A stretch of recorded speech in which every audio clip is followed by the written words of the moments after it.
नमस्कार, हामी हौ मुकुन्द सेन टेलिभिजन एमटिभी न्यूजमा स्वागत छ। म असिफ गुरुङ। सुरु गरौँ अहिलेसम्मका न्यूज हेडलाइन्सहरूबाट। नेपालमा कोरोनाको नयाँ भेरिएन्ट ओमिक्रोन पुष्टि, विभिन्न नाकाहरूमा तीव्रताका साथ निगरानी बढाइयो।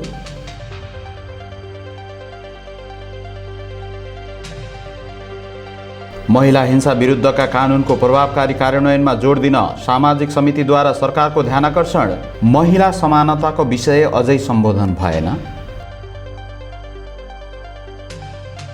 महाधिवेशनमा निर्मल निवासले हस्तक्षेप गरेको आरोप गलत रहेको राप्रपा अध्यक्ष लिङ्गदेनको भनाई, पार्टीलाई एकजुट तुल्याइने दाबी।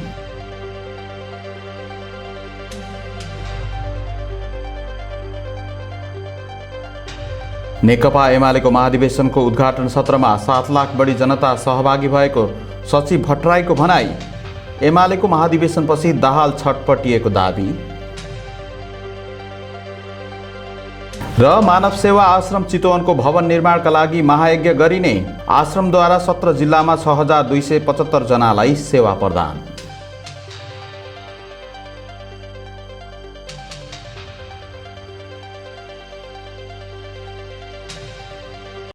अब न्यूज विस्तारमा। नेपालमा पनि कोरोना भाइरसको नयाँ भेरिएन्ट ओमिक्रोन संक्रमण पुष्टि भएको छ। सोमबार स्वास्थ्य मन्त्रालयले आयोजना गरेको पत्रकार सम्मेलनमा सहप्रवक्ता समीर अधिकारीले नेपालमा पनि ओमिक्रोन संक्रमण पुष्टि भएको जानकारी दिनुभयो। एकजना 66 वर्षीय विदेशी नागरिक र उनीसँग सम्पर्कमा रहेका 71 वर्षीय अर्का नेपाली नागरिकमा यही मङ्सिर 19 गते ओमिक्रोन संक्रमण पुष्टि भएको हो। मन्त्रालयका अनुसार उनीहरूको मङ्सिर 7 गते परीक्षण गरिएको थियो।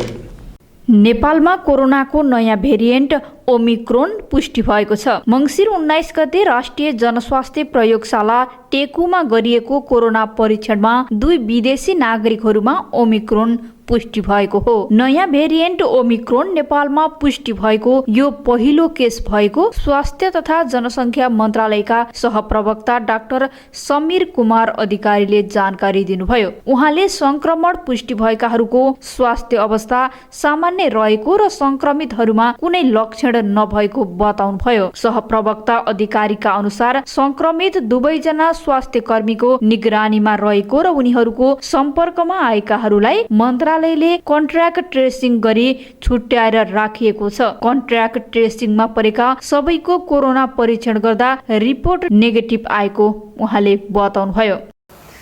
आएको व्यक्तिहरू स्वास्थ्य अवस्था गम्भीर हुन सक्ने, उहाँहरूले अरू व्यक्तिहरूलाई सार्न सक्ने सबै कुराहरूलाई मध्यनजर गरेर हामीले निगरानीहरू बढाएका छौँ। पछिल्लो समय विदेशबाट आउने व्यक्तिहरूलाई क्वारेन्टाइनको कुराहरू र उहाँहरूको टेस्ट गर्ने कुराहरू, उहाँहरूको टेस्ट गर्दा पोजिटिभ आयो भने त्यसको सिक्वेन्सिङ गर्ने कामहरू बढाएका छौँ। पछिल्लो समय विदेशबाट आउनुभएका 2 जना नागरिकहरू जसलाई सङ्क्रमणको आशंका लागेर हामीले परीक्षण गर्दा पोजिटिभ भेटिएमध्ये पनि हाम्रो जुन नयाँ भेरिएन्टको आशंका लाग्ने गरी चाहिँ यस दिन टार्गेट गरेर हेर्दाखेरि त्यो फेलोर भएको नदेखिएको, त्यस्तो देखिएपछि उहाँहरूको सिक्वेन्सिङका लागि हामीले राष्ट्रिय जनस्वास्थ्य प्रयोगशालामै सिक्वेन्सिङ गरेका थियौँ र राति चाहिँ 19 गते साँझ राति 19 गते राति त्यसको नतिजा आएको छ र त्यो नतिजा आउँदा 2 जना विदेशी नागरिकहरूमा ओमिक्रोन नयाँ भेरिएन्ट चाहिँ पुष्टि भएको छ। नेपालमा यो पहिलो सङ्क्रमण हो। उहाँहरूको स्वास्थ्य अवस्था सामान्य छ। उहाँहरूलाई कुनै त्यस्तो जटिल स्वास्थ्य अवस्था केही पनि छैन, कुनै लक्षणहरू पनि छैन। उहाँहरू हाम्रो स्वास्थ्य कर्मीहरूको निगरानीमा हुनुहुन्छ। उहाँको सम्पर्कमा आउनुभएका व्यक्तिहरू हामीले खोज पडताल गरेर कन्ट्र्याक्ट ट्रेसिङ गरेर उहाँहरूलाई छुट्याएर राख्ने कामहरू गरेका छौँ। कन्ट्र्याक्ट ट्रेसिङ गरेर उहाँहरू सबैको परीक्षण गर्दाखेरि 66 जना हुनुहुन्छ। 66 जना सबैको नतिजा नेगेटिभ छ। कसैलाई सङ्क्रमण भएको अवस्था अहिलेसम्म। सहप्रवक्ता अधिकारीले सरकारले विभिन्न नाकाहरूमा तीव्रताका साथ निगरानी बढाएको बताउनुभयो। उहाँले यो भेरिएन्टको लक्षण र असर पहिलेको भाइरस रहने भएको बताउनुभयो। सहप्रवक्ता अधिकारीले यसबाट बच्नका लागि मास्क लगाउने, सरसफाइमा ध्यान दिने, हात धुने काम गर्नुपर्ने बताउनुभयो। उहाँले यसबाट जनस्वास्थ्यको सुरक्षाका लागि सरकारले खोपको व्यवस्थापन, स्वास्थ्यका मापदण्डहरूमा केन्द्रित भएको र आवश्यक अस्पताल शय्या र भेन्टिलेटर आदिको व्यवस्था पनि गरेको बताउनुभयो। अवस्थाहरू देखिन्छ अलि बढी संक्रामक छ भनिएको छ। यद्यपि यसका धेरै कुराहरू अध्ययन अनुसन्धान हुने क्रममै छन्, आउने क्रममै छन्। अहिलेसम्म देखिएको तथ्यहरूले अहिले हामीले जुन जनस्वास्थ्यका मापदण्डहरू पालना गर्ने गरेका छौँ, मास्क लगाउने कुरा, बहुत दूरी कायम गर्ने कुराहरू, हातको सरसफाइमा ध्यान दिने कुराहरू, भेन्टिलेसन भएका ठाउँहरूमा बस्ने कुराहरू, यी कुराहरूले सङ्क्रमण अगाडि फैलिनलाई रोक्छ। त्यस्तै गरी कोभिड-19 विरुद्धको खोप अभियान हामीले जुन सञ्चालन गरिरहेका छौँ, सरकारले गुणस्तरीय र सुरक्षित खोपहरू ल्याएर सबै नागरिकहरूलाई निःशुल्क दिने गरी जसरी व्यवस्था गरेको छ, त्यसअनुसार हामीले यो खोपहरू लगाउँदै गयौँ भने यसले जुन नयाँ भेरिएन्टले पनि पार्न सक्ने स्वास्थ्य जटिलतालाई रोक्न सक्छ। यो रोक्नका लागि धेरै प्रभावकारी छ। त्यही भएर सरकारले निगरानीको पाटो, जनस्वास्थ्यका मापदण्डको कुराहरू, खोपको अभियानका कुराहरू र अस्पताल व्यवस्थापनका पाटोहरूमा केन्द्रित भएर सम्बन्धित निकायहरूसँग समन्वय गरेर कामहरू गरिराखिएको छ। अबका दिनमा हामी सर्वसाधारण सबैले, आम सञ्चार माध्यमले, अरू जनप्रतिनिधिहरूले, अरू सरकारवाला निकायहरूले खेल्नुपर्ने भूमिकाहरू विशेष त खोप अभियानमा केन्द्रित रहेर विदेशबाट कोही व्यक्तिहरू आउँदै हुनुहुन्छ भने उहाँहरूलाई नआउँदैखेरि हुन सक्ने उपायहरूमा अलिकति वैदेशिक यात्राहरूलाई अलिकति कम गर्ने गरी आइहाल्नु भने उहाँहरूको क्वारेन्टाइन गर्ने कुराहरूलाई हामीले समन्वय गरिदिएर सहप्रवक्ता अधिकारीका अनुसार छिमेकी देश भारतमा नयाँ भेरिएन्टका संक्रमित बढिरहेकाले नेपालमा पनि संक्रमित बढ्न सक्ने सम्भाव्यतालाई मध्यनजर गरी विदेशबाट आउने नागरिकहरूलाई क्वारेन्टाइनमा बस्ने व्यवस्था गरेको बताउनुभयो। उहाँले नयाँ भेरिएन्टबाट बच्नको लागि देशभित्रै रहेका मानिसहरूले पनि स्वास्थ्यका मापदण्डको पूर्ण पालना गरेमा संक्रमण बढ्नबाट रोक्न सकिने बताउनुभयो।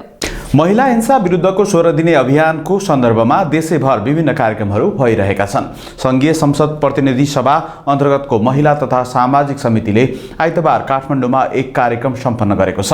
कार्यक्रममा बोल्दै समितिकी सभापति निरु देवी पालले महिला हिंसा कम गर्न प्रभावकारी ढङ्गले कानुन कार्यान्वयन गर्न आग्रह गर्नुभयो।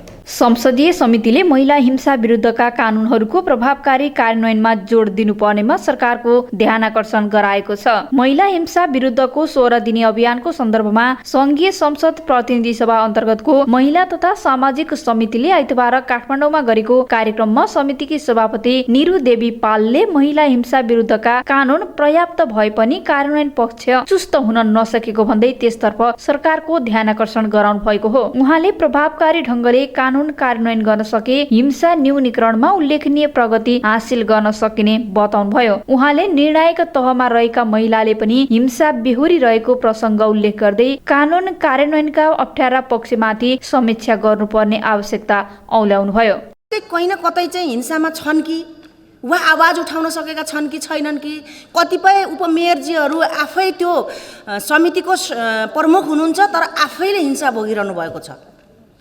कतिपय मान्य सांसदहरू आफै एउटा नीति निर्माण गर्ने कानुन बनाउने ठाउँमा हुनुहुन्छ, आफै त्यो हिंसा सहेर बसिरहनु भएको छ। र मलाई लाग्छ हिंसा सहनु पनि त्यत्तिकै अपराध हो जति हिंसा गर्ने हुन्छ। आफूमाथि परेको हिंसा सहनु त्यो चाहिँ गलत हो भन्ने लाग्छ र कसैले पनि त्यो हिंसा गर्नु पनि हुँदैन, सहनु पनि हुँदैन भन्ने कुरा समितिले बारम्बार भन्दै पनि आइरहेको छ। र महिला हिंसाकै सवालमा कुरा गरिरहँदा हाम्रो कानुनमा भएका अधिकांश राम्रा कुराहरू पनि कार्यान्वयन नभएको अवस्था छ।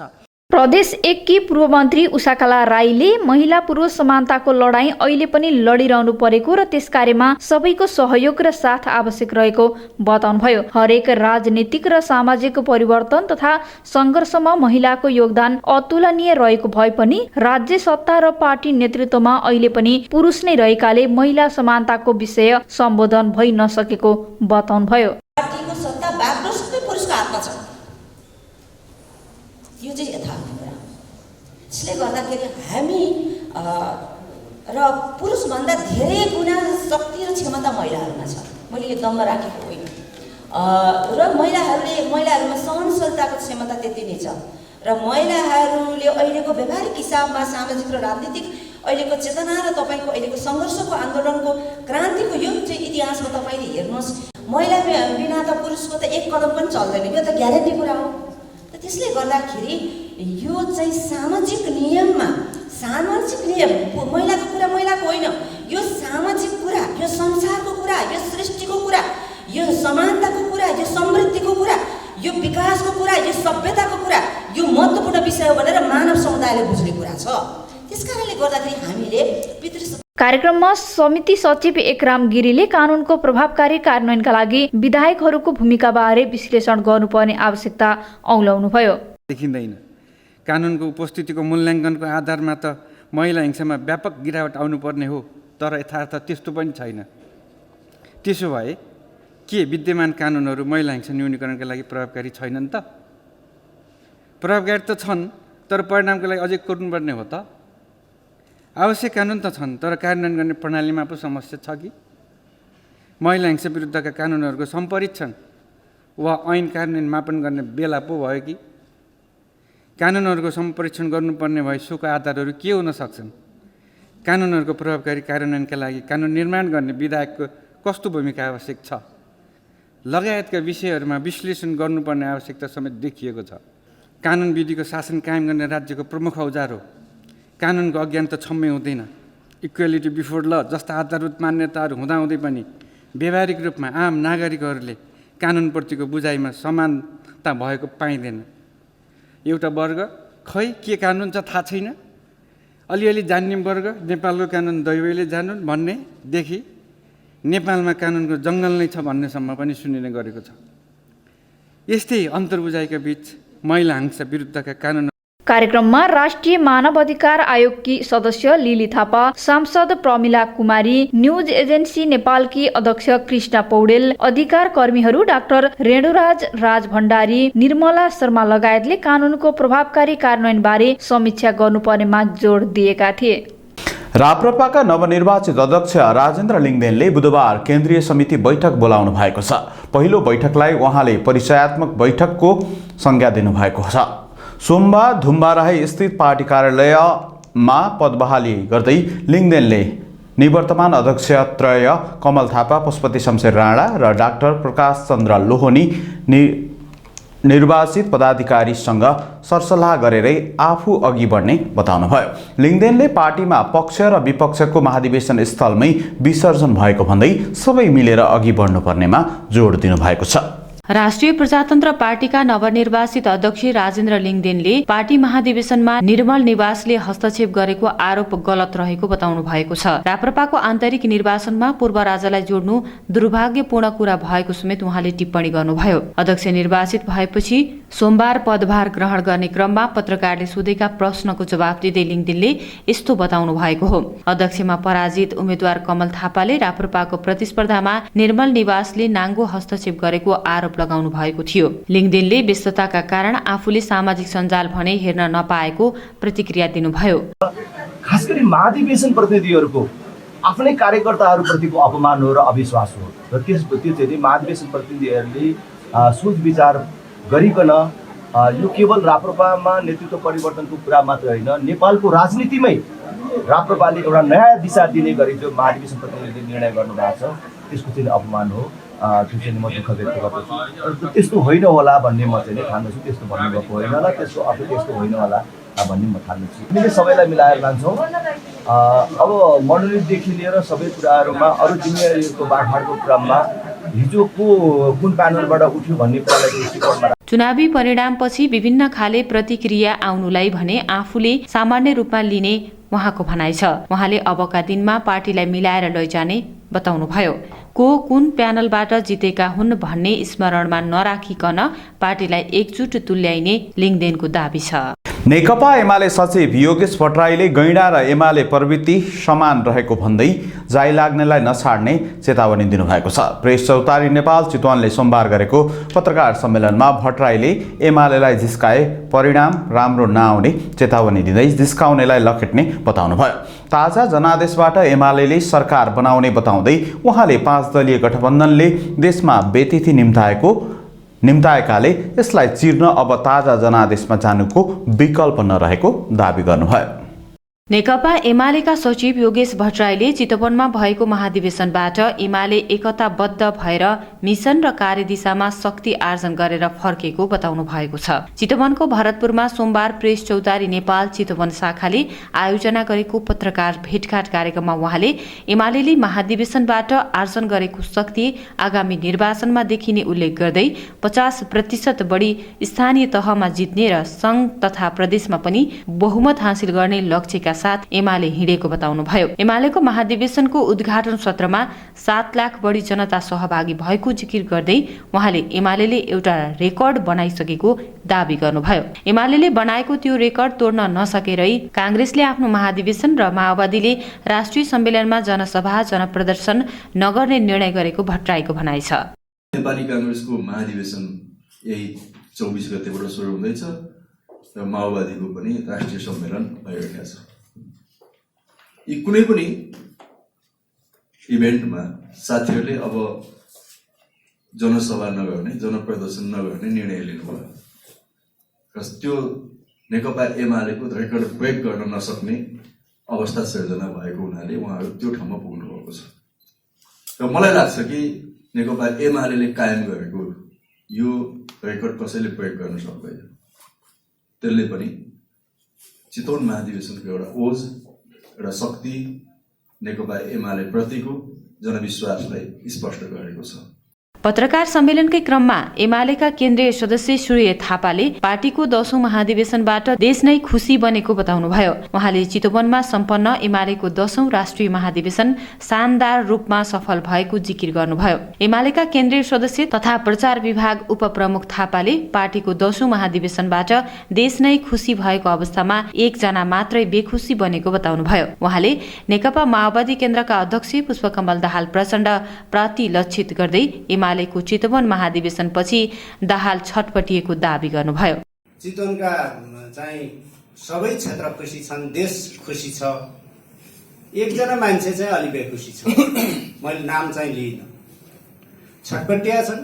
हाम्रो घोषणादेखि नै चितवनमा मलाई, मेरो छोरीलाई, मलाई समाप्त पार्न, टार्गेट गर्न, घेराबन्दी गर्न भनेर कराएको कराई देख्छु। ती चाहिँ जनप्रतिनिधि हुन्, दुःखको साथ भन्नुपर्छ हाम्रो मतले नै निर्वाचित भएका हुन्। त्यसो नगर्दै हुन्थ्यो त्यो तहको उचाइको नेताले भन्ने चाहिँ राख्न चाहन्छु। नेकपा एमालेको महाधिवेशनलाई शुभकामना दिएको भए नै उहाँको कद बढ्थ्यो होला। प्रचण्डले एमाले महाधिवेशनमा शुभकामना समेत नदिएर आफ्नो कद घटाएको थापाको टिप्पणी छ। उहाँले चितवनमा सम्पन्न एमालेको 10औं राष्ट्रिय महाधिवेशन शानदार रूपमा सफल भएको दावी गर्नुभयो। नेकपा एमालेको 10औं राष्ट्रिय महाधिवेशन मङ्सिर 10 गतेदेखि 14 गतेसम्म चितवनमा सम्पन्न भएको थियो। संस्कृति पर्यटन तथा नागरिक उड्डयन मन्त्री प्रेमबहादुर आलेले आफूले नेपाली ध्वजावाहक जहाजलाई नाफामा पुर्याउने चाहना राखेको बताउनु भएको छ। त्यसका लागि आफूले खर्चमा मितव्ययिता अपनाएको आलेको भनाइ छ।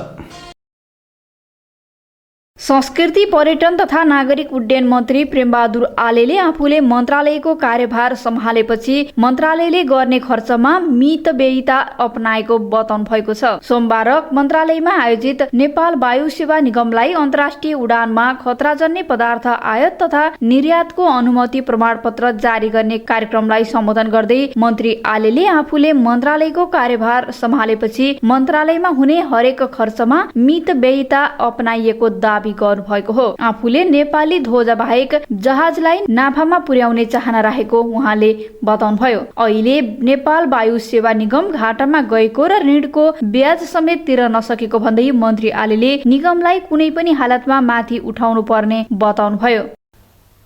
यो ध्वजावाहक जहाज भनेको यो नेपाली जनताले राजस्व तिरेर कर तिरेर बनेको यो निगम हो। यसलाई कुनै पनि हालतमा माथि उठाउनै पर्छ। अब मेरा मन्त्रालय अन्तर्गत विभिन्न क्रियाकलापहरू यहाँ भइरहेको छ। विगतमा निगमको कार्यकारी हाम्रो महानिर्देशक डिम प्रसाद पौडेलजी उहाँको अहिले सेवा सुविधा कति छ थाहा छ तपाईँहरूलाई? कति हो? 2,80,000 कति छ?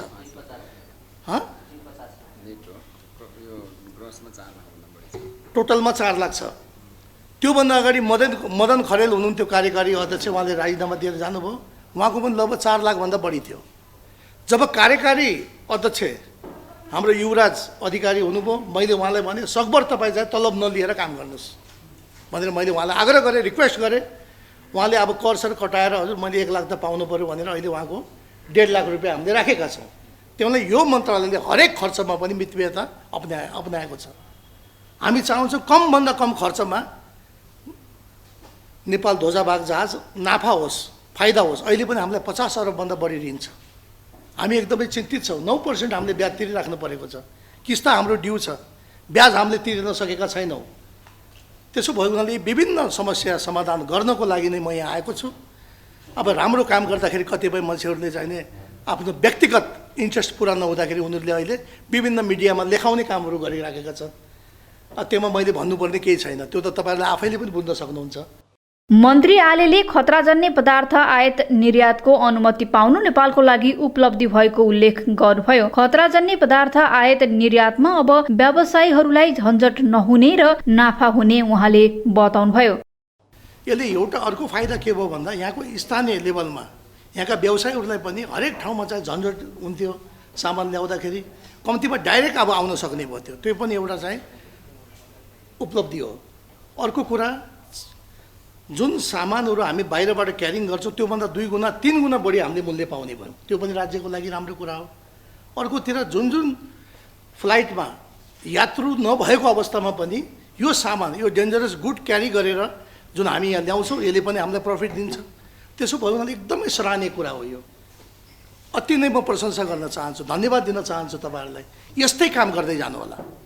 मन्त्री आलेले आफू मन्त्रालय मातहतका सबै निकायको कमी कमजोरी, विकृति र विसङ्गति सुधार्न प्रयासरत रहेको उल्लेख गर्दै सहयोग गर्न सम्बन्धित पक्षलाई आग्रह गर्नुभयो। नेपाली काङ्ग्रेसको प्रदेश 2 समितिको अधिवेशन केन्द्रीय महाधिवेशनपछि हुने भएको छ। प्रदेशको महाधिवेशन बिहिबार नै उद्घाटन भए पनि निर्वाचन प्रक्रियाका लागि सोमबारसम्मै प्रतीक्षा गरिएको थियो। तर केही जिल्लाको क्षेत्रीय अधिवेशन हुन नसकेकाले प्रदेशको निर्वाचन महाधिवेशनपछि गर्ने निर्णय गरिएको प्रदेश 2 को महाधिवेशन आयोजक समितिका संयोजक रमेश रिजालले बताउनु भएको छ। नेपाली काङ्ग्रेस प्रदेश नम्बर 2 को नयाँ नेतृत्व चयनका लागि हुने भनिएको अधिवेशन तत्कालका लागि स्थगित भएको छ। नेपाली काङ्ग्रेसका केन्द्रीय सदस्य समेत रहनुभएका प्रदेश नम्बर 2 संयोजक रमेश रिजालले सोमबार जनकपुरमा पत्रकार सम्मेलन गरी प्रदेश अधिवेशनको सम्पूर्ण कार्यक्रम स्थगित भएको जानकारी दिनुभएको हो। उहाँले प्रदेशको 8वटा निर्वाचन क्षेत्रको अधिवेशन नभएको र जनकपुर धाममा विवाह पञ्चमी महोत्सव चलिरहेको अधिवेशन गराउन सक्ने अवस्था तत्कालका लागि नरहेको पनि स्पष्ट पार्नुभयो। सिंहेश्वरलाई जिल्ला र बारा जिल्लाको एउटा ख र महोत्तरी जिल्लाको एउटा निर्वाचन क्षेत्र बाँकी रहेको हुँदा हामी सबैले यहाँ यो परिस्थिति र अर्को भोलिदेखि उहाँहरू त निर्वाचनमा गइराख्नु भएको छ, 1-2 दिनमा त्यो क्लियर होला। तर भोलिदेखि यहाँ विवाह पञ्चमीको कारणले पनि यो कार्य समितिको निर्वाचन गराउने परिस्थिति काबुभन्दा बाहिर देखिएको कारणले यसलाई हाललाई सर्वसम्मति रूपमा हामीले समझदारी गरी स्थगित गर्ने निर्णय गरेका छौँ। पार्टीले मलाई संयोजकको रूपमा यहाँ खटाएको। प्रदेश 2 को सर्लाही जिल्लाको कुनै पनि निर्वाचन क्षेत्रको अधिवेशन हुन सकेको छैन भने महोत्तरी, बारा र सप्तरीको एक वटाको अधिवेशन हुन सकेको छैन। तरलता अभाव चुलिँदै जाँदा कर्जा प्रवाहमा समस्या देखिएको छ। तरलता अभावका कारण बैंक तथा वित्तीय संस्थाले अन्तर्बैङ्क सापटी पाउन समेत मुस्किल भएको छ भने अन्तर्बैङ्क ब्याज दर समेत बढ्दै गएको नेपाल राष्ट्र बैंकका प्रवक्ता देवकुमार ढकालले जानकारी दिनुभयो। वित्तीय प्रणालीमा तरलता लगानी योग्य रकम अभाव निरन्तर चर्किन थालेको छ। चालू आर्थिक वर्षको अन्तिम 2 महिना अगाडिदेखि वित्तीय प्रणालीमा तरलता अभावको समस्या चुलिँदै आएको हो। वित्तीय प्रणालीमा थप तरलता अभाव चुलिँदै जाँदा कर्जा प्रवाहमा समस्या देखिएको छ। तरलता अभाव चर्किएकाले बैंकहरूको कर्जा निक्षेप अनुपात CD रेसियो 97% पुग्न थालेको छ भने औसत रेसियो नै 91% पुगिसकेको राष्ट्र बैंकले बताएको छ। अहिले दर्जनभन्दा बढी वाणिज्य बैंकको कर्जा निक्षेप अनुपात CD रेसियो 90% भन्दा माथि छ। वित्तीय प्रणालीमा तरलता अभाव चर्किएर बैंकहरूले नियमित कायम गर्नुपर्ने 3% अनिवार्य तरलता अनुपात CRR समेत कायम कायम गर्न सकेका छैनन्। बैंकहरूले तरलता अनुपात CRR कायम गर्न समेत राष्ट्र बैंकबाट निरन्तर सापटी लिएर व्यवस्थापन गर्न बाध्य भएका छन्। राष्ट्र बैंकका अनुसार गत मंगलबार मात्रै बैंक तथा वित्तीय संस्थाहरूले 54 अर्ब 55 करोड रुपियाँ स्थायी तरलता सुविधा SLF सापटी लिएर CRR कायम गरेका छन्। तरलता अभावका कारण बैंक तथा वित्तीय संस्थाले अन्तर्बैंक सापटी पाउन समेत मुस्किल भएको छ भने अन्तर्बैंक ब्याज दर समेत बढ्दै गएको छ। त्यस्तै बैंकहरूले अन्तर्बैंक स्थायी तरलता सुविधा SLF मार्फत अल्पकालीन सापटी लिएर काम चलाइरहेका छन्। गत बिहीबार मात्रै बैंकहरूले 39 अर्ब 64 करोड 50 लाख रुपियाँ स्थायी तरलता सुविधा प्रयोग गरेका छन्। चालू वर्षको अवधिमा बैंकहरूले 20 खर्ब 16 अर्ब 11 करोड 20 लाख रुपियाँ स्थायी तरलता सुविधा लिइसकेको राष्ट्र बैंकले बताएको छ। राष्ट्र बैंकले मौद्रिक नीतिको पहिलो समीक्षामा CD रेसियोमा केही लचकता देखाएको छ। मौद्रिक नीतिमा नयाँ व्यवस्था अनुसार CD रेसियो 90% कायम गर्ने कार्ययोजना बनाउने जिम्मा बैंक तथा वित्तीय संस्थालाई छाडिदिएको छ। मौद्रिक नीतिको समीक्षा सार्वजनिक भए पश्चात पनि तरलता सहज हुन सकेको छैन। शुक्रबारसम्म वित्तीय प्रणालीमा 23 अर्ब रुपियाँ मात्र अधिक तरलता रहेको राष्ट्र बैंकले बताएको छ। राष्ट्र बैंकका अनुसार बैंकहरूमा निक्षेप संकलन बढेको छैन, तर कर्जा प्रवाह बढ्दै गएको छ। निक्षेप नबढ्नु तथा कर्जा माग बढेको कारण CD रेसियो पुगेको छ। तरलता संकट, सरकारी खर्च अपेक्षित रूपमा बढ्न नसक्नु र रेमिट्यान्स समेत घट्नुका कारण पनि तरलता पेचिलो बन्दै गएको छ। नेपाल राष्ट्र बैंकका प्रवक्ता देवकुमार ढकालले चालू आर्थिक वर्षको पहिलो 4 महिनामा कर्जा प्रवाह आयात अत्याधिक रूपमा बढेकाले वित्तीय प्रणालीमा तरलताको अभाव भएको बताउनु भएको छ। प्रवक्ता ढकालले बैंक तथा वित्तीय संस्थाहरूले आफूसँग भएको साधन स्रोत भन्दा बढी कर्जा प्रवाह गरेकाले बजारमा तरलता संकट देखा परेको बताउनुभयो। राष्ट्र बैंकले 4 महिनामा 17 खर्ब 96 अर्ब रुपियाँ रिपो जारी गरिसकेको छ। आफैमा कस्तो भने कहाँबाट सुरु भयो तरलताको समस्या अथवा तरलताको असहजता कहाँबाट सुरु भयो त्यसलाई निहाल्नुपर्ने हुन्छ। मैले अघि सुरुमै पनि भने कि हामी आफूसँग प्राप्त स्रोत अथवा मसँग भएको साधन भन्दा मैले अधिक कर्जा प्रवाह गरेँ, त्यो कारणले गर्दा तरलताको असहजता सृजना भयो। एउटा कुरा भने अर्को कुरा के हो भने विगत चाहिँ नि यो 3 महिना अथवा 4 महिनाको तथ्याङ्कहरू हेर्नुभयो भने हाम्रो निर्यात पनि बढेको छ, आयात उल्लेख्य रूपमा बढेको छ र हाम्रो रेमिट्यान्स आप्रवाह केही मात्रामा घटेको छ हैन। यी सबैले गर्दा के हो भने हामी आयातको भुक्तानी गरिरहेका छौँ, हामीसँग भएको डलर विदेशीको छ। हामी 4 महिनामै एग्रेसिभ क्रेडिट ग्रोथ गर्यौँ। त्यो एग्रेसिभ क्रेडिट ग्रोथ गरेको कारणले पनि तरलतामा असहजता आएको छ। अर्को कुरा के हो भने कर्जा प्रवाहमा पनि ब्याङ्किङ क्षेत्र अलिकति संयमता अपनाउनुपर्छ। जुन चाहिँ के अरे जसले उत्पादनलाई सपोर्ट गर्छ, जसले रोजगारीलाई सपोर्ट गर्छ, जसले आर्थिक वृद्धिलाई सपोर्ट गर्छ, त्यस्तो क्षेत्रतर्फ कर्जालाई यदि हामीले अहिले चाहिँ निर्देशित गर्न सक्यौँ, प्रवाह गर्न सक्यौँ भने त्यसले के गर्छ भने आन्तरिक रूपमा रोजगारी बढाउने, आयात प्रतिस्थापन गर्ने, निर्यात प्रवर्धन गर्ने र समग्र अर्थतन्त्रलाई राम्रो गर्ने हुन्छ। त्यसकारण समग्र ब्याङ्किङ क्षेत्र र केन्द्रीय ब्याङ्क दुईटै मिलेर नै हामीले तरलताको यो अहिलेको असहजतालाई पछिल्लो समय बढ्दो आयात, कम सरकारी खर्च, ग्राहकले पैसा आफैसँग राख्ने प्रवृत्ति, पुँजी पलायन लगायतका कारण बैंकको निक्षेप घट्दा तरलता संकटको समस्या भएको प्रवक्ता ढकालले बताउनुभयो। यता योजना आयोगका उपाध्यक्ष डाक्टर विश्व पौडेलले गत मंगलबार नेपाल आर्थिक पत्रकार समाजको रजत जयन्ती कार्यक्रममा सम्बोधन गर्दै अहिले वित्तीय प्रणालीमा तरलता संकट आउनु, बैंकहरूले मन लागि ब्याजदर परिवर्तन गर्नु भएको संकेत गर्नु भएको छ। उपाध्यक्ष डाक्टर पौडेलले नेपाल राष्ट्र बैंकको मुख्य भूमिका वित्तीय स्थिरता कायम गर्नु भएको बताउनुभयो। उहाँले राष्ट्र बैंकले बैंक तथा वित्तीय संस्थामा ब्याजदर मूल्य वृद्धि स्थिर राख्नुपर्ने बताउनुभयो। इन्फ्लेसन स्टेबल होस् त्यो हो उहाँहरूलाई हामीले दिएको फ्रिडम दिएको छौँ, अटोनोमी दिएको छौँ हैन। तर उहाँहरूको रिस्पोन्सिबिलिटी के छ भन्दाखेरि यो स्टेबिलिटी लिएर आउनु भनेर। र अहिले गभर्नर साहबसँग पनि मेरो बेला बेलामा कुरो भइरहेको छ इन्फर्मल्ली, त्यसैमा स्ट्राइभ गर्नुहोस् भन्ने अब मेरो नि सल्लाह त्यही हुन्छ र उहाँले नि त्यही मेहनत गरिराख्नु भएको छ हैन। किनभने उद्योगीहरूलाई चाहिँ इन्ट्रेस्ट रेट मन लागेको बेला 8बाट 14% पुऱ्याउने, त्यहाँबाट फेरि 8मा ल्याउने, 7मा ल्याउने, 6मा ल्याउने भन्ने कुरो सही हुन सक्दैन नम्बर 1। नम्बर 2 के भने अब सधैँ तपाईँले सरकारले चाहिँ के भन्छ सरकारले गरेको खर्चकोलाई उहाँहरूले देखाउनुहुन्छ होइन। सरकारले खर्च यसरी गर्छ भने त अलमोस्ट प्याटर्न भइसक्यो। 10 वर्ष भयो 15 वर्ष भयो उहाँहरूले अब त प्लानिङ गर्न सक्नु पऱ्यो नि त अलिअलि भए पनि होइन। सरकारको आजको भोलि सरकार इम्प्रुभ हुन सक्दैन भन्ने देखियो। सरकारले त इम्प्रुभ गर्ने छँदैछ तर सरकारी खर्चको प्याटर्न त अलमोस्ट प्रेडिक्टेबल भइसकेको छ अहिले होइन।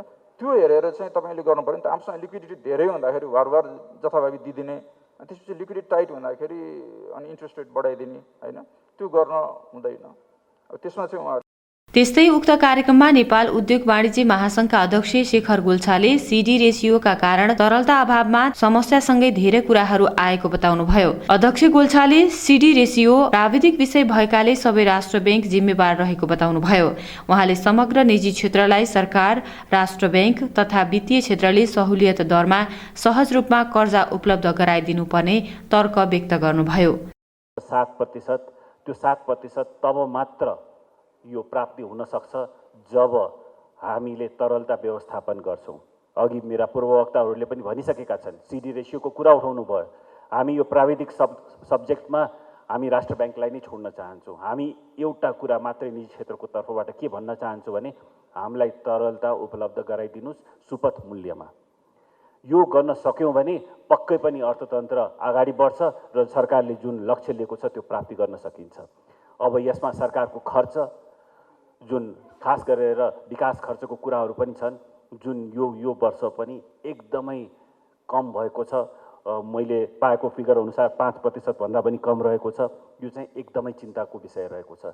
कसरी तरलतालाई इम्प्रुभ गर्नुपर्छ अब हामीले भन्नुभन्दा पनि हामी चाहन्छौँ सरकारले प्राविधिकहरू, किनभने यो समस्या नेपालको लागि युनिक छैन होला, हामी एकदमै कसियस अप्रोचमा गयौँ भने कसियस रिजल्टै आउँछ। हामी अलिकति रिस्क जोखिम लिन सक्यौँ भने त्यसपछि रिजल्ट्स राम्रो हुन सक्छ। प्राइभेट सेक्टरले सधैँ भन्छन् नो रिस्क नो गेन। अब अलिकति रिस्क लिनुपर्ने छ कि जस्तो मलाई लाग्छ। हामीले तरलताको कुरा गर्दाखेरि अहिले 4 महिनामा कुनै पनि विदेशी सहायता नेपालमा आएको। व्यवसायी तथा नेपाल चेम्बर अफ कमर्सका अध्यक्ष राजेन्द्र मल्लले तरलता अभाव राष्ट्र बैंकको मौद्रिक नीतिको कारण बढ्दै गएको बताउनु भएको छ। अध्यक्ष मल्लले राष्ट्र बैंकले मौद्रिक नीतिमा बैंक तथा वित्तीय संस्थाले पुँजी कर्जा निक्षेप अनुपात सीसीडी रेसियो खारेज गरेर कर्जा निक्षेप अनुपात सीडी रेसियो लागू गर्दा तरलता समस्या बढेको बताउनु भयो।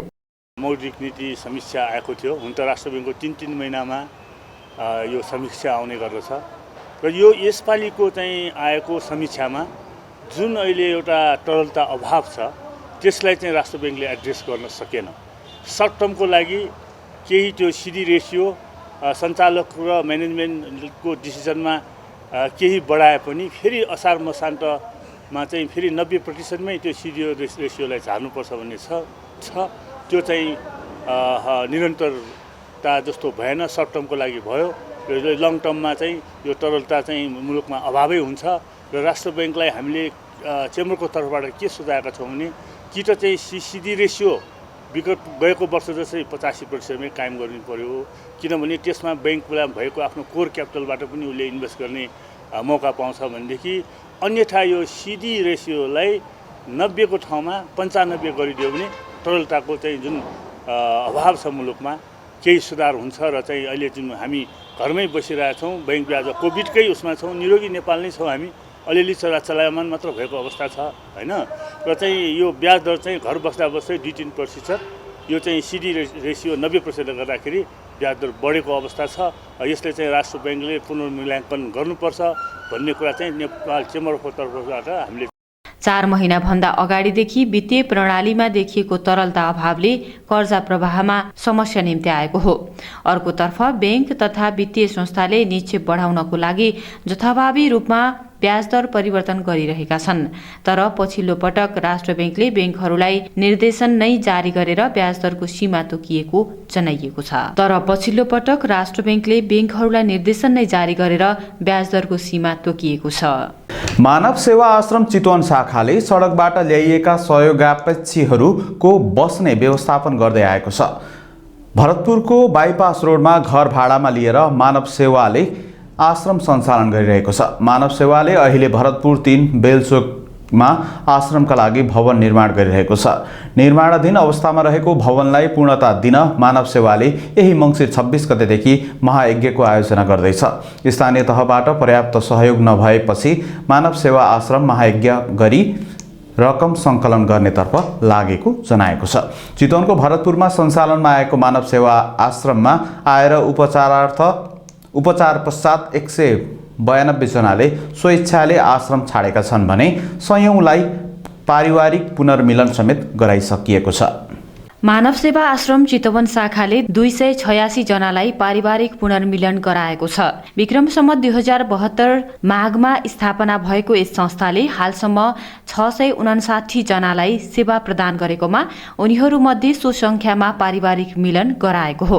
चितवनको भरतपुरमा सञ्चालनमा आएको मानव सेवा आश्रममा आएर उपचार पश्चात 192 जनाले स्वेच्छाले आश्रम छाडेका छन् भने 93 जनाको निधन भएको सोमबार आश्रम आयोजित पत्रकार सम्मेलनमा जानकारी दिइएको छ।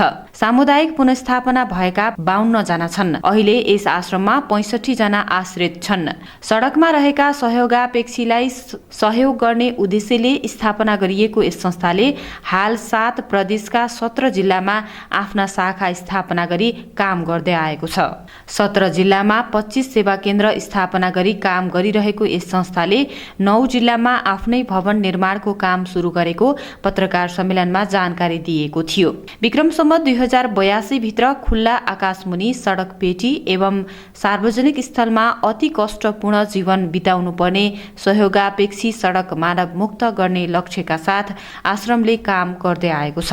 यस संस्थाले 17 जिल्लामा 6275 जनालाई सेवा प्रदान गरेको पत्रकार सम्मेलनमा जानकारी दिएको थियो। ती मध्ये 2425 जनाको पारिवारिक पुनर्मिलन, 1667 जना उपचार पश्चात स्वेच्छाले आश्रम छाडेका र 634 जनाको मृत्यु भएको छ। यस्तै 354 जनाको सामुदायिक पुनर्स्थापना गरिएको र 1567 जना आश्रममा आश्रित रहेको आश्रमका संस्थापक अध्यक्ष रामजी अधिकारीले जानकारी दिनुभयो। उहाँका अनुसार चितवन शाखाको भवन निर्माणको काम अन्तिम चरणमा पुगेको छ। भरतपुर महानगरपालिका 3 बेलचोक नजिक निर्माणाधीन भवनमा 100 जना सहयोगापेक्षी राख्न सक्ने गरी भवन निर्माण गरिएको छ। समाजसेवी प्रेम कुमार श्रेष्ठ र स्वर्गीय भगवान दास श्रेष्ठको परिवारले उपलब्ध गराएको 8 कट्ठा जमिनमा भवन निर्माणको काम भइरहेको छ। भवन निर्माण सम्पन्न गर्नका लागि यही मङ्सिर 26 गतेदेखि आगामी पुस 4 गतेसम्म श्रीमद् भागवत ज्ञान विज्ञान महायज्ञ गर्न लागि सो अवसरमा जानकारी पनि दिइएको थियो। भवन निर्माणमा 2 करोड खर्च भइसकेको र अझै 3 करोड खर्च आउने सो अवसरमा जानकारी गराइयो। विक्रम सम्वत 2080 सम्म शाखामा आफ्नै भवन निर्माण, विक्रम सम्वत 2081 मा 50 करोडको अक्षय कोष स्थापना र विक्रम सम्वत 2082 मा राष्ट्रिय अभियानका रूपमा घोषणा अभियानलाई तीव्र पारिने उहाँले बताउनुभयो। पत्रकार सम्मेलनमा अध्यक्ष अधिकारीले पारिवारिक गैर जिम्मेवारीपन समाजमा बढ्दै जाँदा सहयोगापेक्षी बढेको बताउनुभयो। एमटिभी न्युजमा एकैछिन ब्रेक अघि अहिलेसम्मका न्युज हेडलाइन्सहरू पुनः एकपटक। नेपालमा कोरोनाको नयाँ भेरिएन्ट ओमिक्रोन पुष्टि, विभिन्न नाकाहरूमा तीव्रताका साथ निगरानी बढाइयो।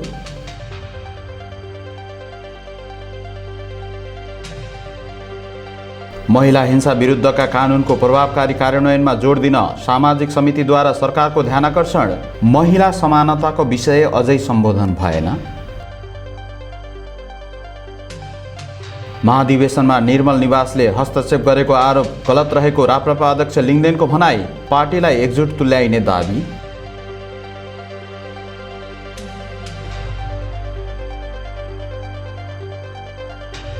नेकपा एमालेको महाधिवेशनको उद्घाटन सत्रमा 7 लाख बढी जनता सहभागी भएको सचिव भट्टराईको भनाई, एमालेको महाधिवेशनपछि दाहाल छटपटिएको दाबी। र मानव सेवा आश्रम चितवनको भवन निर्माणका लागि महायज्ञ गरिने, आश्रमद्वारा 17 जिल्लामा 6275 जनालाई सेवा प्रदान।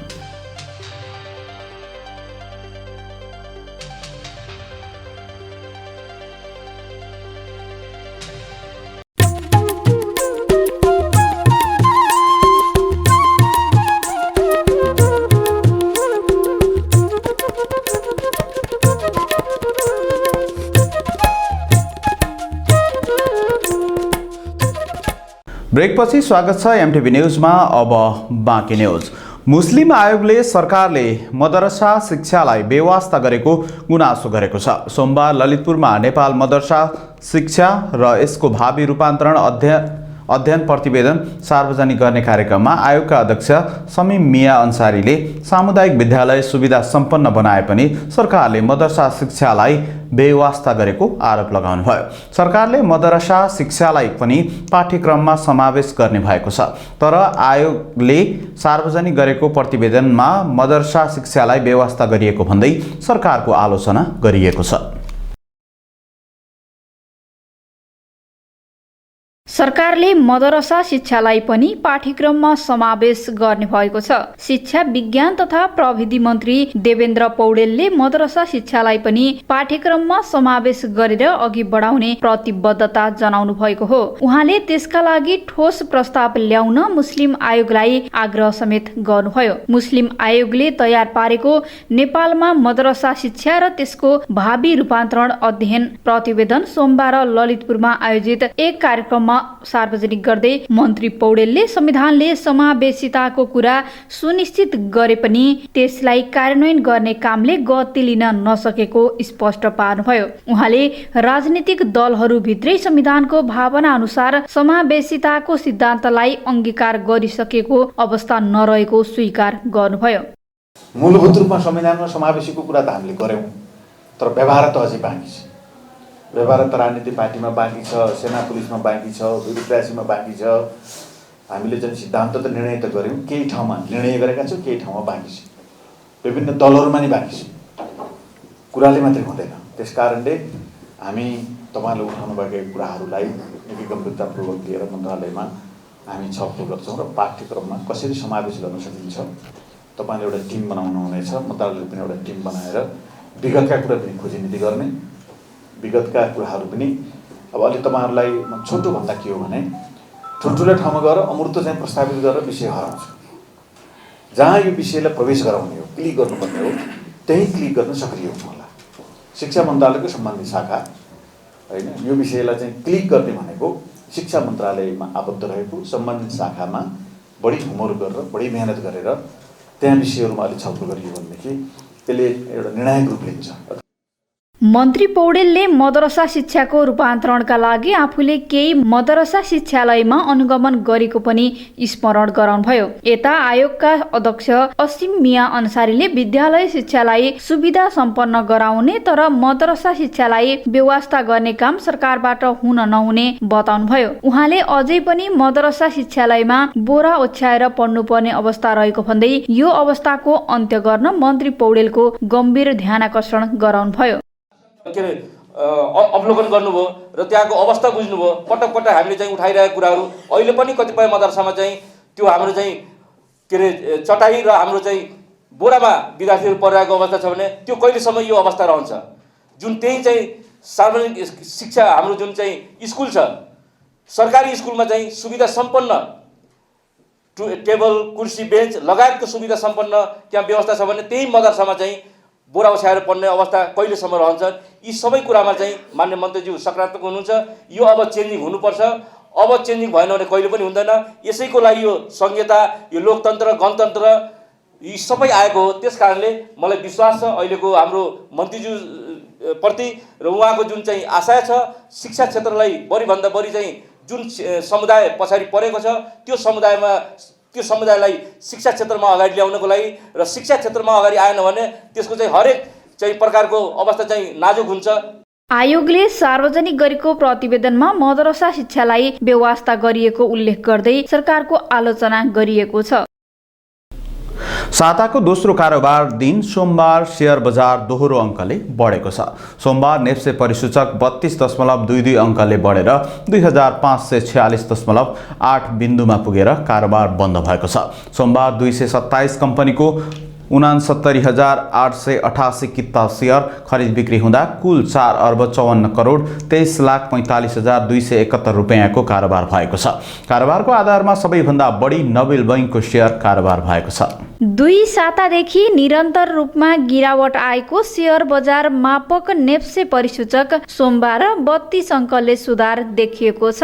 सोमबार दिनभरि उतार चढावका बीच नेप्से परिसूचक 32.22 अङ्कले वृद्धि भएर 2546.08 अङ्क पुगेको छ। आइतबार नेप्से परिसूचक 72.32 अङ्कले घटेर 2513.87 अङ्कमा झरेको थियो। सोमबार कारोबारमा आएका 227 कम्पनीको 94,71,311 किता शेयर 4 अर्ब 54 करोड 23,45,271 रुपियाँ बराबरको कारोबार भएको छ। आइतबारको तुलनामा कारोबार रकम पनि वृद्धि भएको छ। त्यस्तै सेन्सेटिभ इन्डेक्स 1.61%, फ्लोट इन्डेक्स 1.34% र सेन्सेटिभ फ्लोट इन्डेक्स 1.59% वृद्धि भएको छ। आइतबार 13 वटै उपसमूहको परिसूचकमा गिरावट नेप्से सोमबार भने सबै उपसमूहमा हरियाली छाएको छ, जसमध्ये विकास बैंक उपसमूहको परिसूचक सबैभन्दा बढी 3.45% ले बढेको छ। त्यस्तै जलविद्युत 2.88, फाइनान्स 2.54, अन्य उपसमूह 1.61, होटल तथा पर्यटन 1.39, माइक्रो फाइनान्स 1.35, व्यापार 0.15, बैंकिङ 0.76, निर्जीवन बीमा 0.23, उत्पादन तथा प्रशोधन 1.06 र जीवन बीमा उपसमूहको परिसूचक 0.92% ले बढेको छ। सोमबार कारोबारमा मेरो माइक्रो फाइनान्स वित्तीय संस्था र एक्सेल डेभलपमेन्ट बैंकको शेयर मूल्यमा सकारात्मक सर्किट लेभलमा कारोबार भएको छ। मेरो लघु वित्तको शेयर मूल्य 105 रुपैयाँ 20 पैसा बढेर 1157 रुपैयाँ 20 पैसामा अन्तिम कारोबार भएको छ।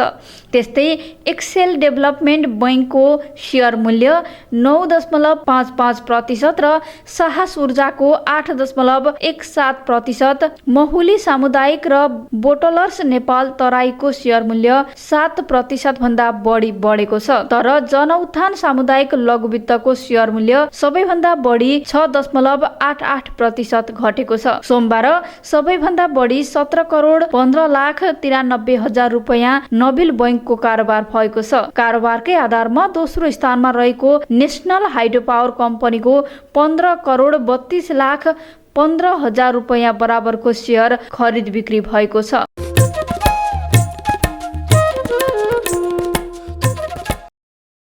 बंगलादेशको ढाकामा आयोजना हुने साफ अन्डर 19 महिला फुटबल प्रतियोगितामा सहभागी हुने नेपाली टोलीलाई सोमबार अखिल नेपाल फुटबल संघ एन्फाले विदाई गरेको छ। ललितपुर स्थित अखिल नेपाल फुटबल संघ एन्फा मुख्यालयमा एक कार्यक्रमको आयोजनामा बंगलादेशमा हुने प्रतियोगिताका लागि नेपाली अन्डर 19 टोलीको विदाई गरिएको हो। प्रतियोगितामा आयोजक बंगलादेश सहित नेपाल, भारत, भुटान र श्रीलंकाले सहभागिता जनाउँदैछन्। दक्षिण एसियाली खेलकुद प्रतियोगिता अन्तर्गत उमेर समूहको खेलमा बलियो मानिएको नेपाली टोलीको लक्ष्य उपाधि उचाल्ने रहेको छ। टोलीलाई अञ्जना राणा मगरले नेतृत्व गर्नुहुनेछ। डिसेम्बर 11 तारिकदेखि 22 तारिकसम्म ढाकामा आयोजना हुने प्रतियोगिताका लागि नेपाली महिला फुटबल टोलीका मुख्य प्रशिक्षक हरि ओम श्रेष्ठले आइतबार 23 सदस्यीय नेपाली महिला टोलीको नाम सार्वजनिक गर्नुभएको थियो। 5 टोलीले राउन्ड रोबिन प्रणालीमा आयोजना हुने प्रतियोगितामा नेपालले आफ्नो पहिलो खेल आयोजक बंगलादेश विरुद्ध डिसेम्बर 11 तारिकमा खेल्दै प्रतियोगिताको सुरुवात गर्नेछ। यस्तै नेपालले आफ्नो दोस्रो खेल श्रीलंका विरुद्ध 15 तारिक, तेस्रो खेलमा भुटान विरुद्ध 17 तारिकमा र अन्तिम खेल भारतसँग 19 तारिकमा खेल्नेछ। शीर्ष 2 टोली उपाधिका लागि प्रतिस्पर्धा गर्नेछन्। खेल डिसेम्बर 22 तारिकमा हुनेछ। एमटिभी न्यूजमा अब केही छोटा समाचार। प्रधानमन्त्री एवं नेपाली कांग्रेसका सभापति शेरबहादुर देउवाले पार्टीको 14औं महाधिवेशनमा शक्ति प्रदर्शन नगर्ने बताउनु भएको छ। कोरोना संक्रमणको जोखिम कायमै रहेकाले धेरै मानिस उतारेर शक्ति प्रदर्शन नगर्ने उहाँको भनाइ छ। प्रधानमन्त्री निवास बालुवाटारमा सोमबार बिहान आफू निकट केही पत्रकारहरूसँगको कुराकानीमा देउवाले पार्टीको अधिवेशन भएकाले जनतालाई नउतार्ने बताउनु भएको हो। नेकपा एमाले स्थायी कमिटी गठनको तयारी गरेको छ। अध्यक्ष केपी शर्मा ओली निकट स्रोतका अनुसार अध्यक्ष ओली र उनी निकटका पदाधिकारीहरूले स्थायी कमिटीमा ल्याउने नेताहरूको मोटामोटी टुङ्गो लगाइसकेका छन्। पदाधिकारीमा निर्वाचित 19 जना बाहेक 26 जना नेतालाई एमाले स्थायी कमिटीमा लैजानुपर्नेछ। अध्यक्ष ओली निकट स्रोतले उपलब्ध गराएको सूची अनुसार अघिल्लो स्थायी कमिटीका सदस्य रघुजी पन्त, घनश्याम भुसाल, किरण गुरुङ, मणि थापा र भीम आचार्य स्वतः स्थायी कमिटी सदस्यमा मनोनित हुनेछन्। पिपुल्स हाइड्रो पावर कम्पनीले सर्वसाधारणहरूका लागि करिब 1 अर्ब रुपियाँ बराबरको साधारण सेयर आइपिओ जारी गर्ने भएको छ। कम्पनीले 96 लाख किता अर्थात् 96 करोड बराबरको आइपिओ निष्कासन गर्ने भएको हो। कम्पनीको प्रत्याभूतिकर्तामा नागरिक लगानी कोष रहेको छ। चितवनमा विद्युतीय गाडीका लागि वैशाखसम्म 5 चार्जिङ स्टेसन बन्ने भएको छ।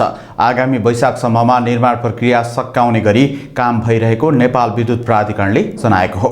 विद्युत प्राधिकरणका प्रवक्ता सुरेश कुमार भट्टराईका अनुसार अबको 5 महिनाभित्रमा निर्माण सकिन्छ। चार्जिङ स्टेसन बनाउन प्राधिकरण र चिनिया कम्पनी वानवाङ डिजिटल एनजी बीच गत चैतमा सम्झौता भएको थियो। पछिल्लो 24 घण्टामा मुलुकमा 265 जना कोभिडका बिरामी थपिएका छन्। स्वास्थ्य तथा जनसङ्ख्या मन्त्रालयका अनुसार 7114 पिसिआर र 1503 एन्टिजेन नमुना परीक्षण गर्दा 30 सङ्क्रमित पुष्टि भएका हुन्। सोही अवधिमा 2 जनाको कोभिड सङ्क्रमणले मृत्यु भएको छ। 357 जना निको भएका छन्। सक्रिय सङ्क्रमितको सङ्ख्या 6386 जना रहेका छन्। 1,66,000 जनाले कोरोना विरुद्धको खोप लगाइसकेका छन्। चितवनमा पछिल्लो 24 घण्टामा 13 जनाको कोरोना सङ्क्रमण पुष्टि भएको छ। स्वास्थ्य कार्यालय चितवनको अनुसार 233 जनाको पिसिआर र 18 जनाको एन्टिजेन परीक्षण गर्दा भरतपुर महानगरपालिकाको 11 र खैरहनी नगरपालिकाको 2 जनामा कोरोना सङ्क्रमण पुष्टि भएको हो। त्यस्तै सोमबार 13 सङ्क्रमण मुक्त भएसँगै चितवनमा कोरोना सङ्क्रमण मुक्त हुनेको सङ्ख्या 26,457 पुगेको छ र मृतकको सङ्ख्या 432 रहेको छ। भारतमा कोरोना भाइरसको नयाँ भेरिएन्ट ओमिक्रोनका 21 सङ्क्रमित भेटिएका छन्। सुरुमा कर्नाटक राज्यमा ओमिक्रोनका सङ्क्रमित भेटिए पनि अहिले अरू राज्यमा पनि सङ्क्रमित भेटिएको हो। इन्डियन एक्सप्रेसका अनुसार आइतबार राजस्थानको राजधानी जयपुरमा 9 जना सङ्क्रमित भेटिएका थिए। त्यस्तै महाराष्ट्रको पुणे जिल्लामा 7 जना सङ्क्रमित थपिए जसमध्ये 3 जना केही दिन अघि अफ्रिकी मुलुक नाइजेरियाबाट भारत आएका थिए। एमटिभी न्यूजमा अब पालो एमटिभी वेदरको। सोमबार राति देशको पहाडी भूभागमा आंशिकदेखि सामान्य बदली रही बाँकी भूभागमा आंशिक बदलीदेखि मौसम सामान्यतया सफा रहनेछ। कर्णाली प्रदेश, बागमती प्रदेश र गण्डकी प्रदेशका पहाडी भूभागका थोरै स्थानहरू तथा प्रदेश 1 लुम्बिनी र सुदूरपश्चिम प्रदेशका पहाडी भूभागका 1-2 स्थानमा हल्का वर्षाको सम्भावना रहेको छ। देशको उच्च पहाडी तथा हिमाली भूभागको केही स्थानहरूमा हल्कादेखि मध्यम हिमपातको सम्भावना रहेको छ। त्यस्तै मङ्गलबार दिउँसो प्रदेश 1, बागमती प्रदेश र गण्डकी प्रदेशका पहाडी भूभागमा आंशिकदेखि सामान्य बदली तथा बाँकी भूभागमा मौसम सामान्यतया सफा रहने मौसम पूर्वानुमान महाशाखाले जनाएको छ। अब लागौँ देशका विभिन्न स्थानका मौसम सम्बन्धी थप जानकारीतर्फ।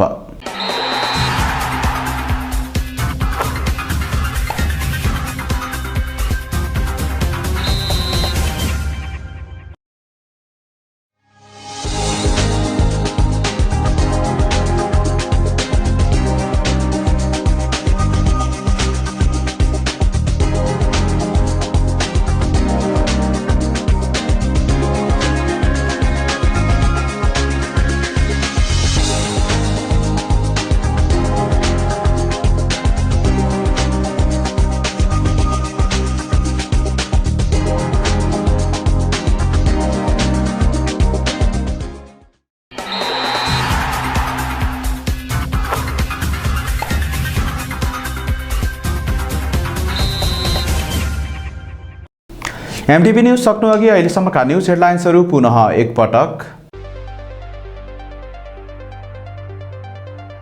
नेपालमा कोरोनाको नयाँ भेरिएन्ट ओमिक्रोन पुष्टि, विभिन्न नाकाहरूमा तीव्रताका साथ निगरानी बढाइयो।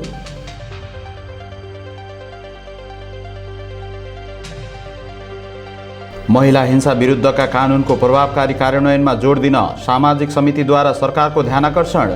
महिला समानताको विषय अझै सम्बोधन भएन।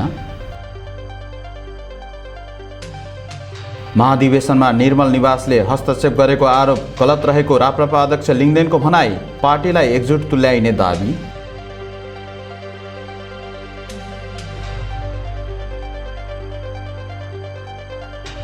नेकपा एमालेको महाधिवेशनको उद्घाटन सत्रमा 7 लाख बढी जनता सहभागी भएको सचिव भट्टराईको भनाई। एमालेको महाधिवेशनपछि दाहाल छटपटिएको दाबी। र मानव सेवा आश्रम चितवनको भवन निर्माणका लागि महायज्ञ गरिने। आश्रमद्वारा 17 जिल्लामा 6275 जनालाई सेवा प्रदान।